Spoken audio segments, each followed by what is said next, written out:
Hey guys, it's me, Miss Danae again, and today we're going to do a fun science experiment. Can you think of some things that we need as people so that we can live? We need food, water, a place to live. We also need to go outside sometimes so we can get that fresh air. Plants are like us. They also need some of those things to live. They also need some sunlight, food, and water. You know what plants need for food? They get their food from the dirt outside. And they drink the water through their roots, the part that's in the dirt.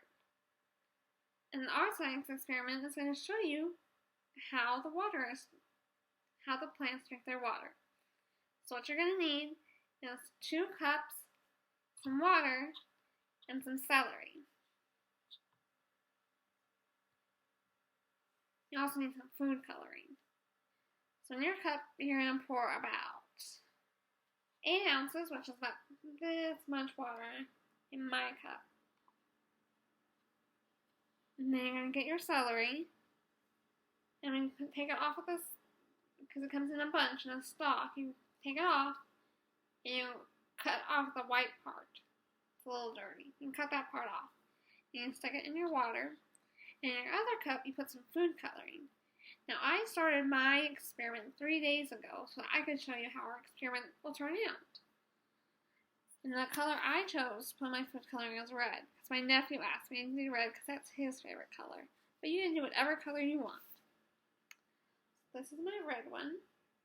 Does this celery look the same as this celery? They're the same height, but they're not the same color.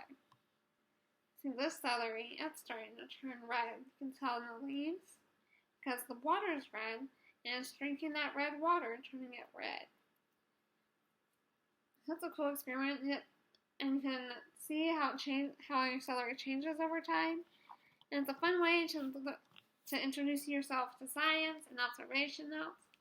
I hope you guys have fun.